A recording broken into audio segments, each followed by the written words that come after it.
silent step. The whole night. Bulletproof corner stores never stop to take a breath. And you can even catch a contact from the gun smoke. You just stepped into a tight-ass situation with a scent of roach spray just might get your black ass homesick. It was 212 West 129th Street.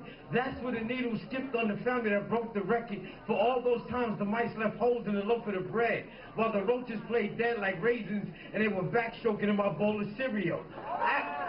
I had a good stomach back then.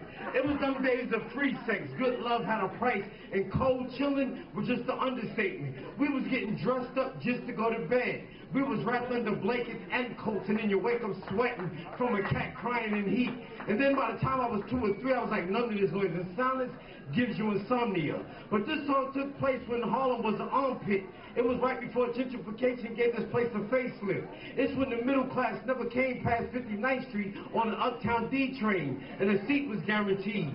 We were sitting around a lit cigarette that served as light and heat, and we were like survivors of lead paint poison and secondhand smoke. It felt like we were serving time for killing time.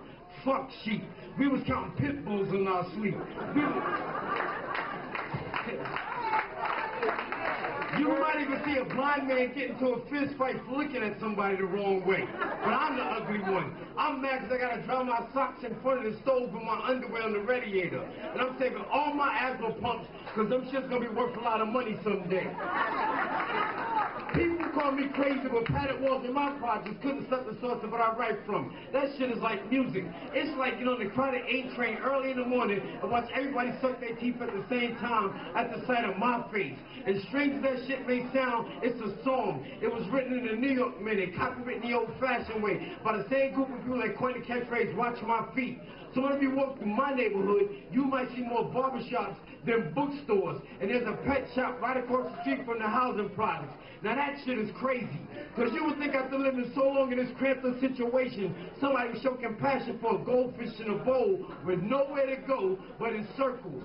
This is not a jungle, it's a fucking circus. It's where grown men walk around with cartoons on their sweatsuits and Gucci nights, doing lands for free cheese. I can't stand to myself, fuck this place.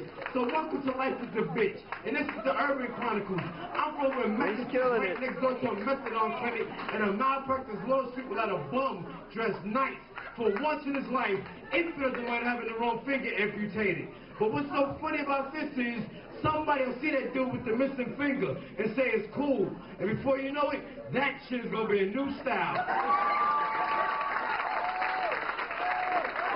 And after seeing now, some dude gonna be in the corner, he gonna be saying some shit like, yo, check it out, son. I just got my finger cut off, this shit look hot, right? And his man is gonna be like, yo, I'm feeling that, son. Watch next week, I'm gonna get all my fingers cut off. And you might be saying to yourself, damn, that poetry shit is kind of deep, but it ain't.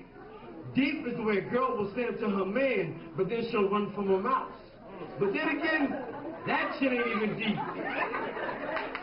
Deep is the way women only seem to check me out whenever they see me with another girl.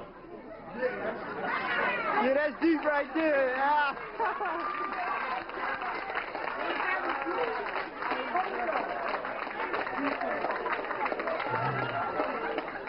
So I hang out with lesbians.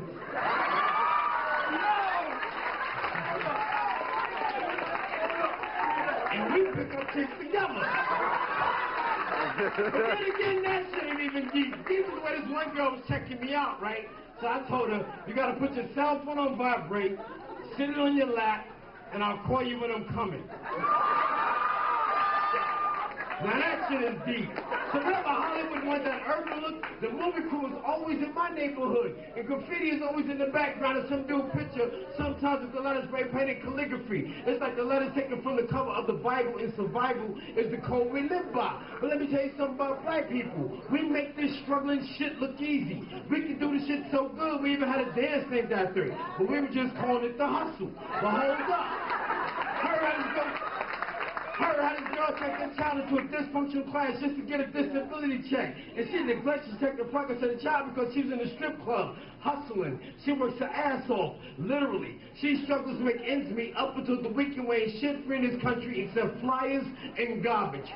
18 years later, here I am. I'm the dysfunctional black bastard running a rat race city that just so happens to consist of women players. And I got a can't wait mentality. I got 3 friends with asthma, one got sickle cell anemia and a chip tooth.